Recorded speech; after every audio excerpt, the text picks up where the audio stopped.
Taip dabar profesoriaus Lauryno Maibacho, Lietuvos vyrcho Lauryno Maibacho, Lietuvos Sigma Bojaus Lauryno Maibacho komentaras apie Lenkiją nukritusi droną. Tai žiūrėkite dabar, Lenkija įvedė sankcijas pusiai savo kaimynų, kaip supratau, dviem savo kaimynams, mes žinom, kas per tų kaimynai, tai yra Rusija, Baltarusija, įvedė sankcijas, finansuoja karą, galimai jį ir provokuoja tam tikrom prasmėm tą karą ir dabar nustebę, kaip čia poro dronų nukrito pas juos. Jūs esate kosmonautai. Supraskite, kad ne visas pasaulis apie NATO ir Europos Sąjungą. Yra daug kitų šalių, kurios irgi nori taikos ir ateities. Ir jeigu jūs finansuosit karus, tai jūs vis tiek vieną dieną kažkokios pasiekmes jausit jie. Tai jeigu pasaulio tvarkai vadovautų tokie kaip tu ir kitokie lietuviai rusofobiški, tai tikrai jau senai turėtumėm trečią pasaulinį karą, faktas. Senai jau turėtum branduolinį karą, turėtum civilizacijos sunaikinimą. Dabar ačiū Dievui atėjo Donaldas Trumpas ir bando siekti taikos pasaulyje. Ir dar kartą paminėsiu labai svarbų dalyką, kad jeigu Donaldas Trumpas būtų prezidentu vietoj Joe Bideno, šito karo nebūtų.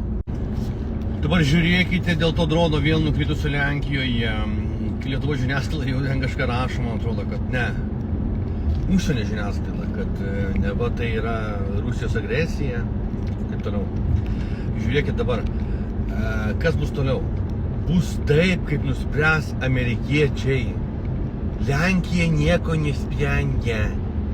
Jeigu į Lenkiją norės smogti atgal Rusijai dronų, reikės Amerikos pritarimo. Jeigu Amerika lieps Lenkijai smogti atgal, bet Lenkija nenorės, Lenkija turės smogti. Vakarų Europą valdo amerikiečiai. Sprendžia viską amerikiečiai, nes jie yra turtingiausi, galingiausi pasaulyje. Suprantat? Slava Ukrainai. 2003 metais Amerika su savo sąjungininkais užpuolė Iraką. Neva sako, kad jie turėjo kažkokį tais masinį naikinimo ginklą. Užkariavo Iraką, pasirodo nėra jokio masinio ginklo.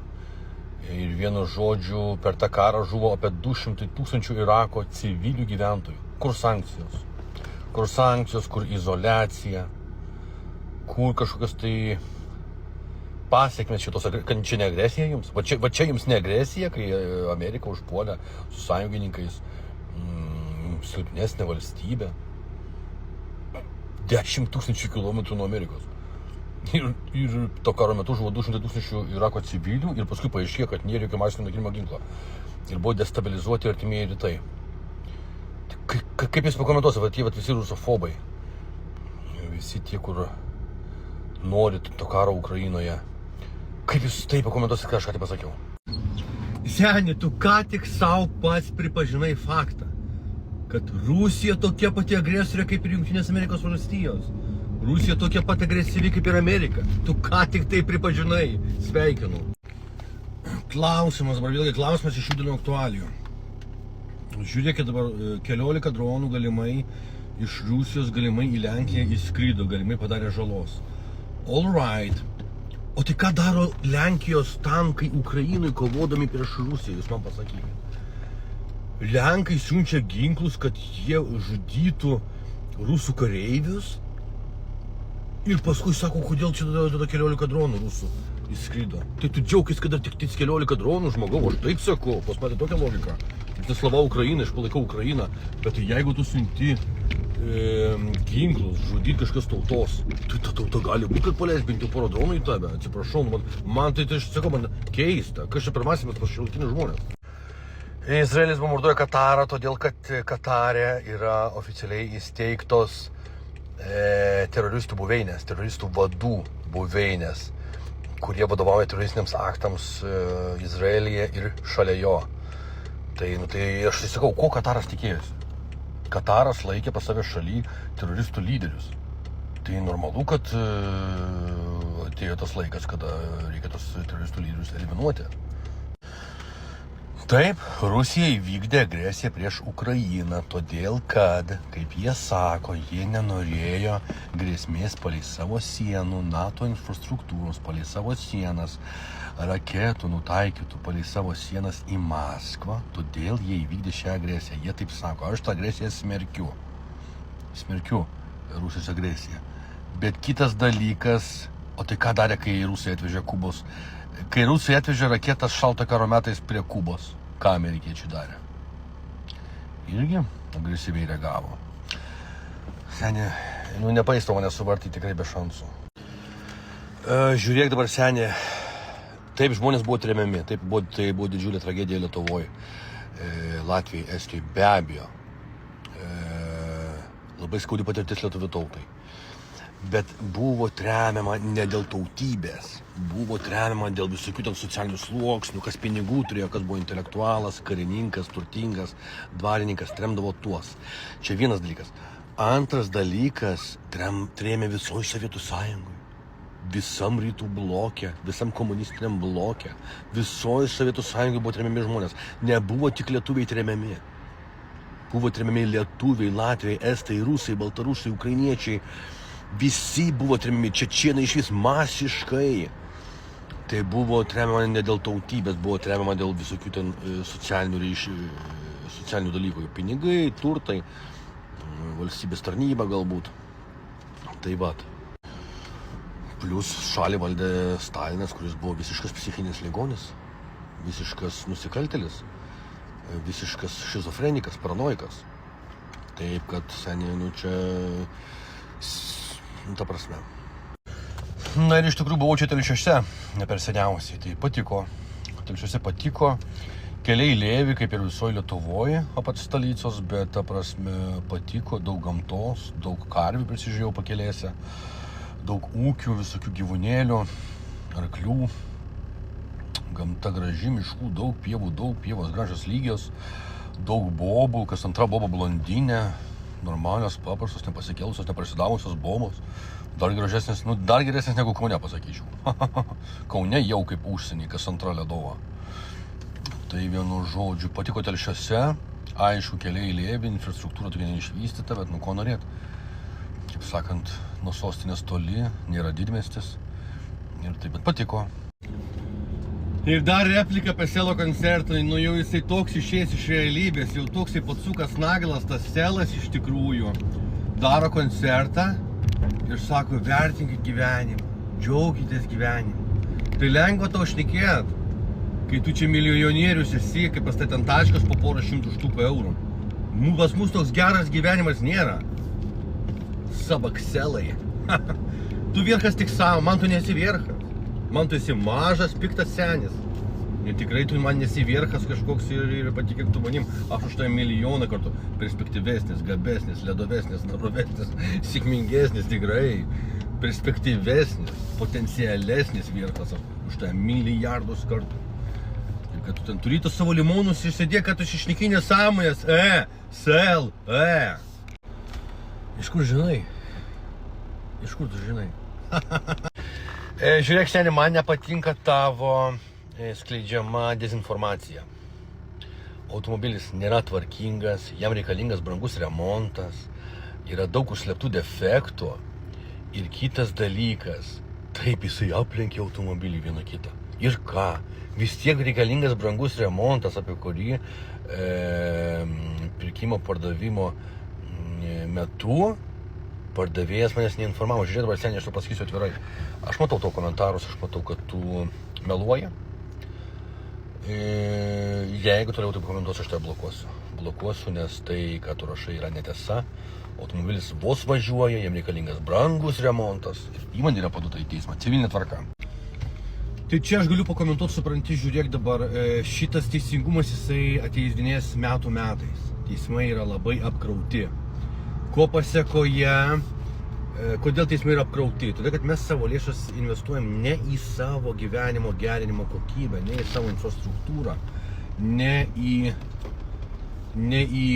teismus galų gale, kad būtų daugiau teisėjų, kad teismai vyktų greičiau, kad teisingumas ateitų greičiau, kad padėti žmogui, nukentėjusiam nuo sukčių, tarkim, išeitų greičiau. Kitas dalykas, mes siunčiam pinigus į Ukrainą.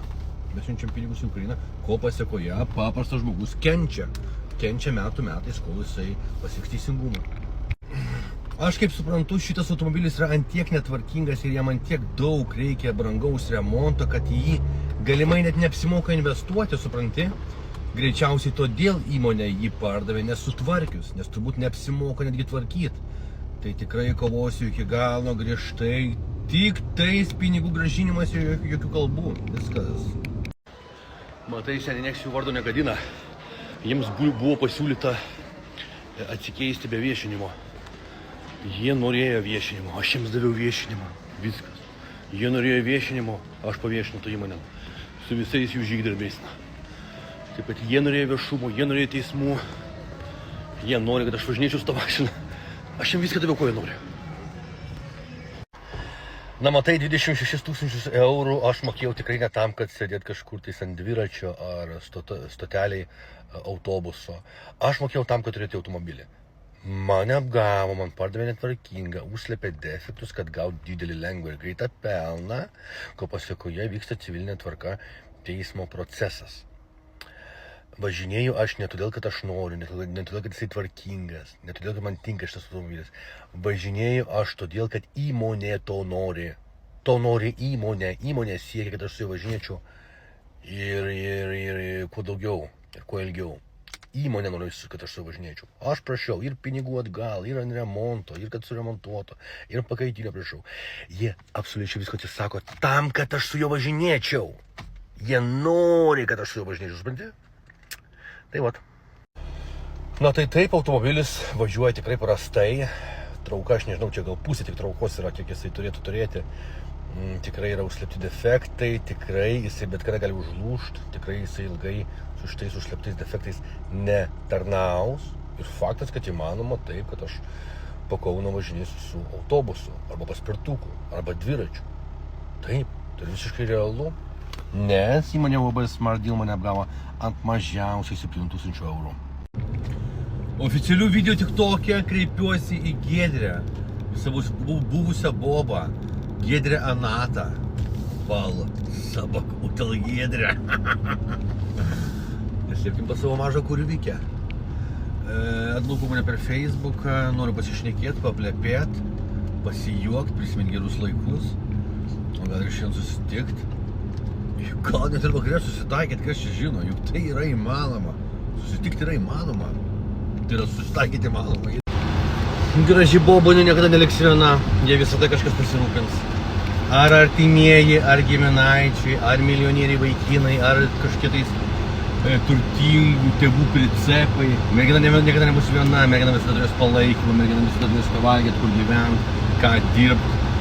Taip toliau, vaikinas jisai gali būti permestas bet kada, išduotas bet kada, benamis jisai gali būti bet kada, sumuštas ir taip toliau, apvogtas. Tai tikrai nesulyginimo dalykai, kiek čia vakar sunkiau yra. Ir dar labai vakar kvailą komentarą perskaičiau, tipo, kad Giedrė būk su Deivi, nes jisai su tavim normaliau elgėsi, tave gerbė. Tai žiūrėkit dabar.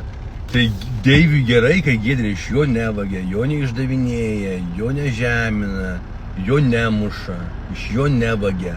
Pas mane situacija su kita Giedrė, su Giedrė kita situacija. Jeigu Deivis ir Giedrė būtų pora ir jinai iš jo vogtų, su kitais miegotų, su kitais ten gyventų, muštų jį, žemintų, negerbtų. Nu tai faktas, kad Deivis irgi ją turbūt pavadintų negražiu žodeliu. Tai lygiai taip pat ir aš irgi turiu jausmus, kaip ir visi iš jūsų, ir ypač kaip vaikinai irgi turi ir savigarbą jausmus. Tai dabar normalu, kad jeigu mergina žemina, išdavinėja, miega su kitais, gyvena su kitais, vagia, muša, žemina, negerbia. Faktas, kad aš atsakau bent jau kažkokiais aštresnių žodelių, kad bent jau kažkiek geriau pasijaustų, kad bent jau kažkiek nepradėtų mane gerbti. Nu, dabar viena buvo bando vaidinti labai protingą, tai aš ją suvartau visos Lietuvos akivaizdoj. O tai ko su jie būna? Tai su kuo man būt valkata tuo? Su kuo man būt valkata? Su kuo? Su Albanu? Jie tokie blogai. Tai būnu, nes nėra su kuo būt valkata tuo. Geriau šalia kurva, negu nieko. Supranti? Tiesiog, tu bandai būti protinga, bet tu esi atsilikusi, tu esi neprotinga boba. Tu nesi protinga boba. Tu visiškai, tu bandai pavaidinti tokių, tu išvis, aš sakau, būtum čiuvakas, tai patikėk.